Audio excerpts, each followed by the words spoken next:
Derek Pulteney at the Ojai Valley Land Conservancy, and he's going to describe to us what the organization is about and some volunteer opportunities. Derek, could you give us an overview of the Ojai Valley Land Conservancy? Sure. The Ojai Valley Land Conservancy is a nonprofit organization that is dedicated to protecting open space in the Ojai Valley, and we do that by acquiring property and by working with landowners on conservation easements to protect land, even though it's continued to be owned by other landowners.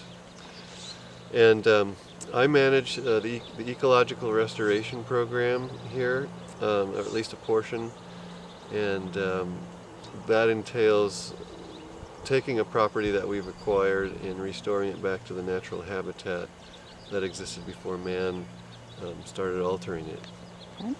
Are there any current or ongoing projects at the Conservancy where you could really use help from volunteers? Oh yeah, well what I do is at least once a month, one Saturday morning a month, we get a group of volunteers, mostly high school students, college students, and people in the community that just like to be outdoors and support the organization. We get a group together and we either plant native plants on our properties or we do some weeding. We could collect seeds to propagate plants in our greenhouse and nursery. So everything that I do with volunteers deals with restoration projects. Okay. So it sounds like you have lots of opportunities for people that like to be outdoors and work hard, and also maybe some opportunities for people that would rather be in an office situation? Sure. Primarily it's for those people who want to be outdoors on the weekends, or even the people who are available during the week. They help us as well.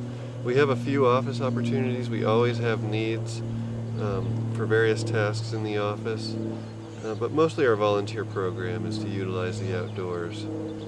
Okay. And when you're working outdoors, are people tending to be working in groups, and are there also situations where people would be working by themselves?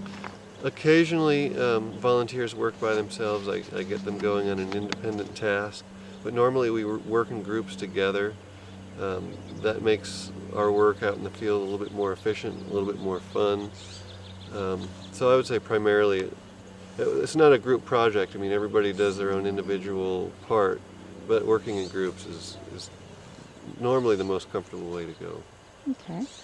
And for those working out in the field or people working in the office, are there any real special skills that you're looking for from volunteers? Absolutely not. We have 3-year-olds helping us, and 75-year-olds and even older helping us.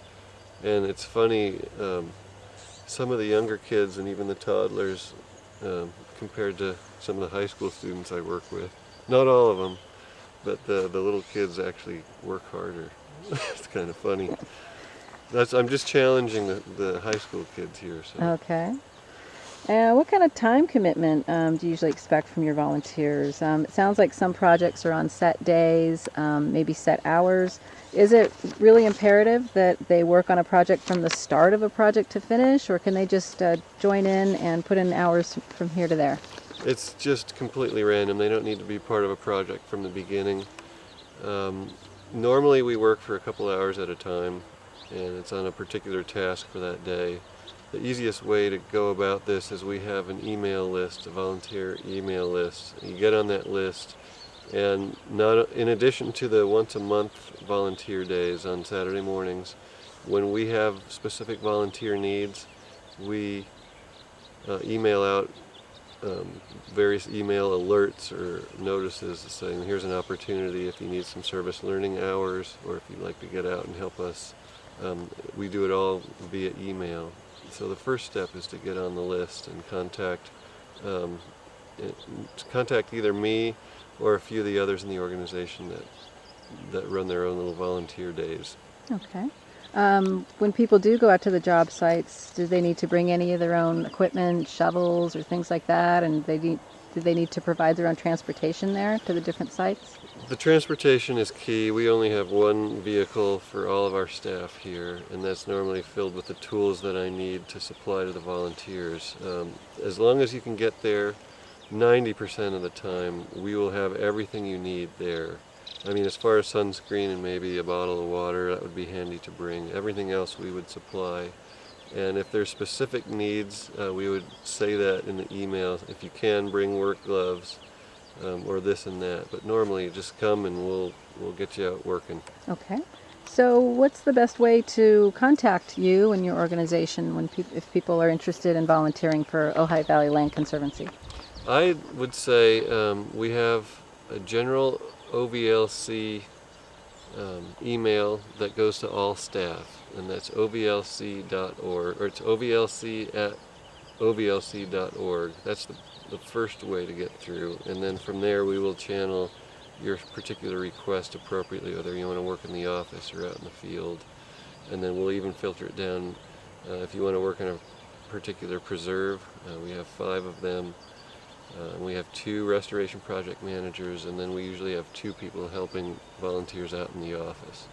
So I would start with ovlc@ovlc.org, and then just state your requests, and we will get back to you very quickly and put you in the right direction. Okay. Thanks very much, Derek. Well, thanks, Pam.